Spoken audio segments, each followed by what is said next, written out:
Então, oitava parte da aula, pessoal. Vou falar sobre alguns fenômenos, no caso, na verdade, dois, falando do El Niño, falar também em relação à Laninha e comentar com vocês um pouco sobre as conferências em relação ao clima, bem como mudanças climáticas. Então, vamos lá.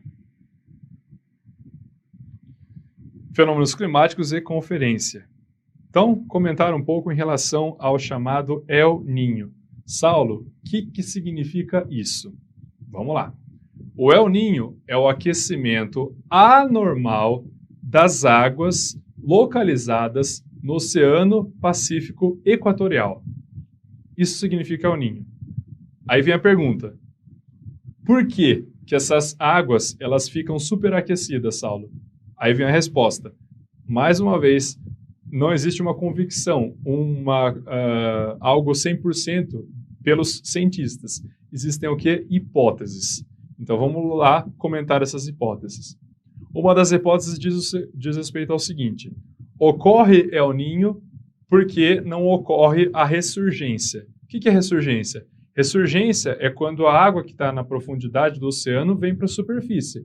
A água que está na profundidade do oceano tem uma temperatura o quê? Mais baixa. Então, quando ela vai para a superfície, ela cria um equilíbrio térmico. Então, se estava muito quente essa água por conta da radiação solar, agora quando chega em contato com essa água que é fria, vai fazer com que não fique tão quente assim, gerando esse equilíbrio térmico que eu estou comentando com vocês. Então, na verdade, essa hipótese mais aceita é que ocorre o El Niño porque não ocorre essa ressurgência que eu estou comentando com vocês.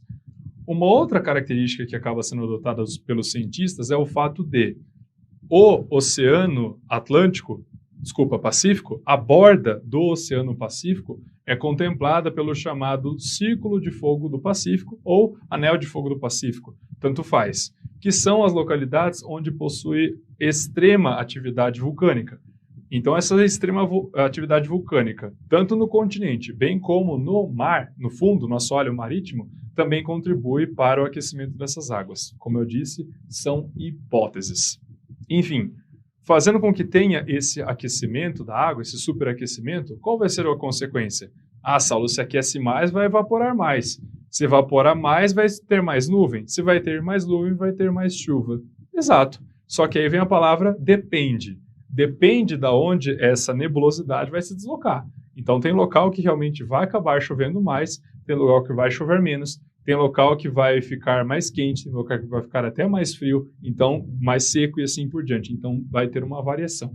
E é sempre importante lembrar no nosso país.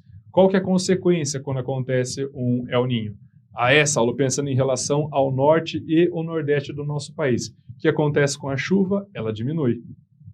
Então reduz o índice pluviométrico, Saulo, reduz no norte e no nordeste. Em contrapartida, quando a gente analisa o sul e o sudeste, o que acontece com a chuva? Ela aumenta. Então, isso no El Niño. Olha só.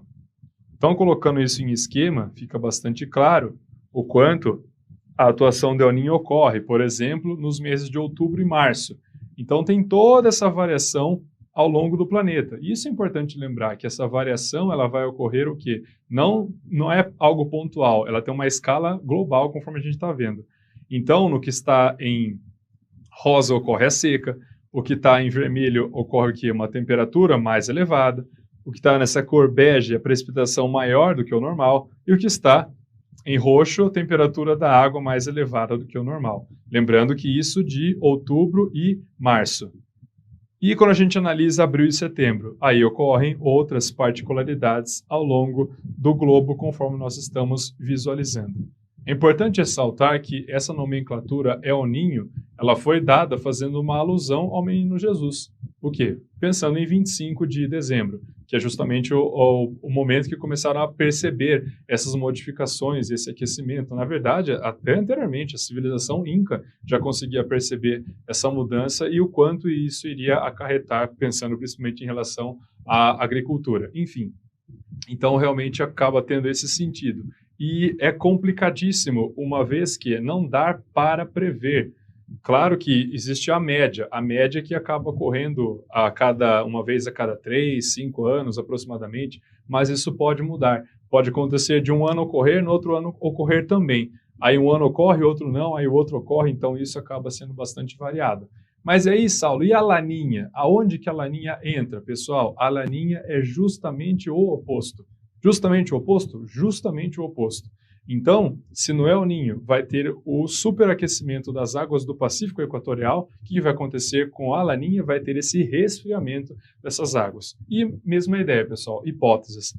Porque daí, no caso da Laninha, ocorre uma ressurgência mais intensa, então aquelas águas que estão na profundidade vêm até a superfície, talvez ocorra isso mais do que uma vez, fazendo com que fique mais fria essa localidade. Em relação às consequências, também são opostas. Então, pensando no norte e no nordeste do nosso país, o que vai acontecer com o índice pluviométrico? Vai chover mais. E se for pensar no sul do nosso país, o que vai acontecer com o índice pluviométrico? Vai chover menos. Então, existem essas diferenças. Conforme eu disse, um acaba sendo oposto ao outro. Não é à toa que o nome é o quê? Laninha, a menina. Então, é o ninho, o menino em espanhol, Laninha, a menina, fazendo o quê? Justamente esse contraponto entre um e o outro. Continuando. Além disso, falar sobre conferências sobre o clima. Existiram diversas conferências, pessoal, para tentar fazer uma discussão sobre os poluentes, o quanto isso acaba afetando o nosso planeta e assim por diante. Então, pensando aí na Conferência de Estocolmo de 72, a primeira Conferência Mundial do Clima, para começar a fazer uma análise das mudanças climáticas, percebam que essa, entre aspas, preocupação com as mudanças climáticas, elas demoraram para acontecer. Olha só, 1970, quantas indústrias já não existiam no mundo e assim por diante. Protocolo de Montreal, que eu já havia comentado com vocês, que foi aquele que fez com que evitasse a emissão do clorofluorocarbono, CFC. Aí a ECO 92 e o 92, ela foi um marco, porque não foram apenas discussões no âmbito de mudanças climáticas, mas também da flora, da fauna, entre outras.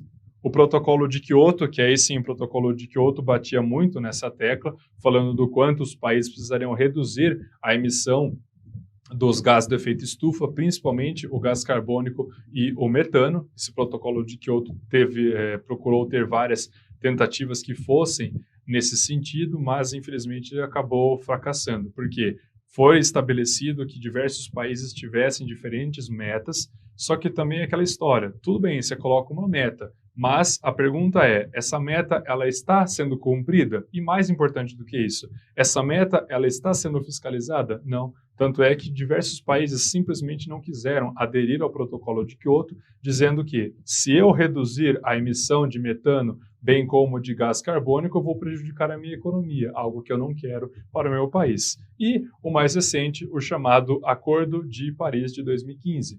No caso do Acordo de Paris, vai nesse mesmo sentido do protocolo de Kyoto. Só que o protocolo de Kyoto, ele dizia que não, só os países que são considerados industrializados, desenvolvidos, que vão assinar. Agora, no Acordo de Paris, já falou assim, não, a gente vive outra realidade.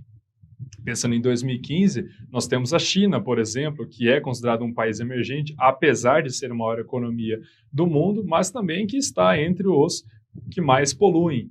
Então, os que são considerados emergentes ou subdesenvolvidos não podem ficar de fora, tem que fazer parte também desse acordo para fazer com que tenha essa redução. No caso, pensando em relação à China, não está muito preocupado em relação ao Acordo de Paris, em relação aos Estados Unidos com o governo do Donald Trump, ele também acabou saindo do acordo, possivelmente não, já deu entrada na realidade do Biden para o quê? Assinar novamente o acordo, fazer parte, enfim. Então, é começar a pensar nessa adesão, e como eu disse, não é apenas aderir, mas também cumprir com aquilo que foi colocado como meta e, mais importante, fiscalizar essas metas, ver se realmente está sendo efetiva. Eu acabo tendo uma visão bastante pessimista em relação a isso, porque eu comento, se isso foi feito, pode ter certeza, tem uma razão por trás disso. A razão é porque realmente estão preocupadas com o meio ambiente? No meu entender, não. No meu entender, é que foi feito isso porque eles estão preocupados em fazer com que o sistema capitalista entre em falência, uma vez que é necessário a natureza. Então, não posso degradar a natureza de qualquer maneira, ao ponto de eu não possuir mais recursos para produzir o meu capital. Então, é necessário o quê? Dar um freio nessa minha exploração predatória, usando um discurso ambiental, dizendo, olha só como eu sou bonzinho, só que não. Então, usando esse discurso ambiental para realmente fazer com que consiga e continue perpetuando essa produção e reprodução do capital. Então, vamos ver como esse assunto sobre El Niño, Laninha, conferências climáticas podem ser cobradas. Olha só. Questão número 7, SPSEX 2012. Sobre os principais efeitos do fenômeno El Niño nas diferentes regiões do Brasil, pode-se afirmar que na região sul, o volume de chuva se reduz significativamente? Não, aumenta significativamente na região sul, sobretudo no fim do outono e começo do inverno fora. B. Prejudica a pecuária e compromete o abastecimento de água do sertão? Vamos lá raciocinar. Sertão está no Nordeste. No Nordeste, quando ocorre El Niño, chove menos. Se chove menos, a pecuária é prejudicada? É, porque se vai chover menos, eu vou ter menos vegetação rasteira. Tendo menos vegetação rasteira, vai prejudicar o gado que está no pasto, numa pecuária extensiva, por exemplo. Então está correto. Podendo atingir também o agreste e a zona da mata nordestina. Olha como foi colocado. Podendo atingir. E está correto, pode atingir sim. Certíssima, alternativa B. C. Provoca grandes inundações na porção leste da Amazônia? Na Amazônia vai chover mais ou menos? Menos. Então, não combina com inundação. D. Traz mais benefícios do que prejuízos da agricultura no sul do país, uma vez que interrompe os longos períodos de estiagem. Vai interromper o período de estiagem? Ah, não, Saulo, no sul vai acontecer mais chuva. Exatamente, quando ocorre o El Niño. E, ao contrário da Laninha, intensifica o volume de chuvas e aumenta a temperatura média em todas as regiões do país. Cuidado com a palavra todas, pessoal. Então, conferindo, conforme eu comentei com vocês, alternativa correta, alternativa B.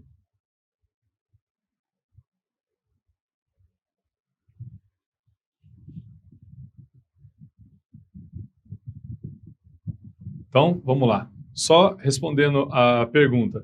Mas e aí, Saulo, quando ocorre o El Niño, vai acabar o quê? Chovendo até mais em relação ao sudeste e o sul do país. Por que isso acontece?